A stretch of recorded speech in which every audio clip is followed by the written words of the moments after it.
Now that we have most of the drums in place, let's start shaping the sounds a little bit. First, let's rename these tracks so that we know what they mean if we have to do a mix down later. So I'm just going to right click it and say rename, and I'm going to call this one the kick. And the second one is claps. And then we have our hats. Now, right now it sounds pretty good, but actually all these sounds are far too loud when we start adding other instruments to our track. So I'm going to select them all by just clicking the last one and then shift clicking the top one and then right clicking and say group tracks. And this will group them all in one. Now I'm going to rename this group and call it drums, so that if I want to mute the drums at some point later in time, I can mute them all at the same time. Next, I'm going to just drag it open a little bit so that I have more room to play, and it shows us our volume, and I'm going to put the volume at -4. Now this is going to make all the tracks in this group sound a little bit less loud. Alright, then I'm going to make the hats a little less loud also by making them -4 or so. But now we're going to add some effects to those hats. Because if I solo the hats by clicking the S button, which is soloing this track, which means it only plays the sound of this track, and I listen, it sounds a little bit corny.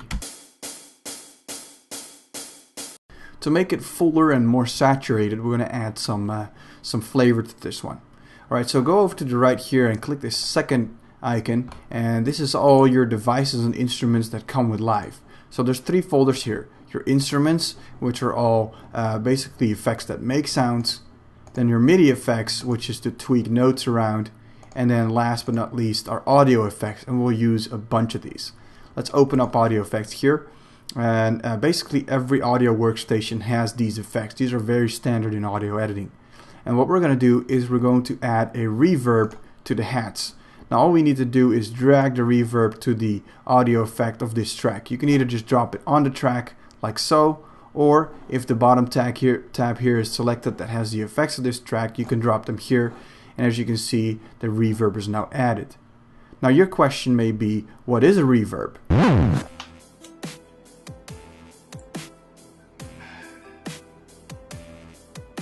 My show and tell is about the reverb.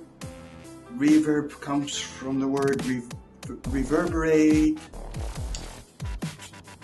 Reverberate is the echo that happens when sound bounces off the wall 1,000 times a second. You can have reverb in a really large cathedral or in a very small oil drum. In music, you can use the reverb to basically smear out the sounds like you would smear out a snail on the pavement to make it go die die. Any questions?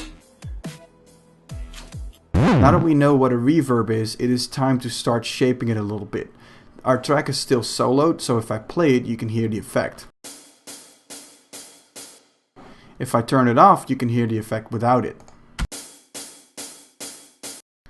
Alright, so let's turn it on and start shaping this a little bit. I'm going to up the decay time, which is the length of the reverb, or the echo if you will. And that's a little bit too much, but we're going to slice some of it off anyway. So we're going to create and make the size of the decay a little less long, and we're going to make the quality of the reverb high quality, because we want a nicely sounding reverb there. Then we're going to take the dry wet down a little bit, and dry wet basically means how much this whole effect is impacting the sound. So basically, if the effect is a pool and you throw it into the pool, you basically decide how dry or wet it comes out the other end. So every effect almost in any audio editing workstation has a dry wet knob, and basically means the impact of the effect. So let's see what this sounds like. It's pretty good, maybe a little long. Let's take the decay time back a little bit, and the tweaking here is really in the small details, which over time you develop an ear for. Then what we're going to do is we're going to add a saturator. And the saturator is basically an overdrive. It's sort of a distortion of the sound, but so slightly that it colors up the sound a lot nicer. So I'm going to push the drive up there to about 2 decibels louder than it was when it came in. And I'm going to take the dry wet down in the output also a little bit. Let's see what this sounds like.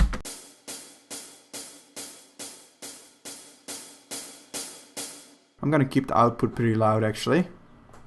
And then I'm going to select a different curve just to see what it does with the sound. You can see that saturated it up a lot, maybe a little bit too much. Let's see. Let's do a sinoid.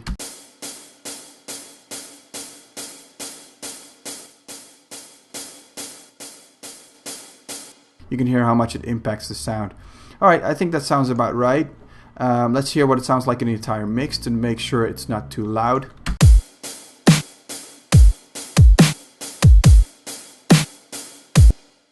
Maybe it's a little loud. Let's take the output down.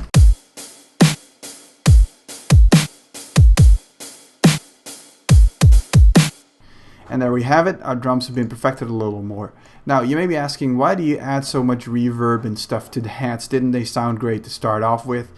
Well, not really. The hats are nice, but in dubstep there's always a lot of noise going on in the background to make it very grungy, and that's what I like to hear. So next we're going to start adding some melodies to this track to make sure that we intro the drums and that sort of thing, and eventually build up to the drop where we introduce the wobbles. So follow me along to the next video.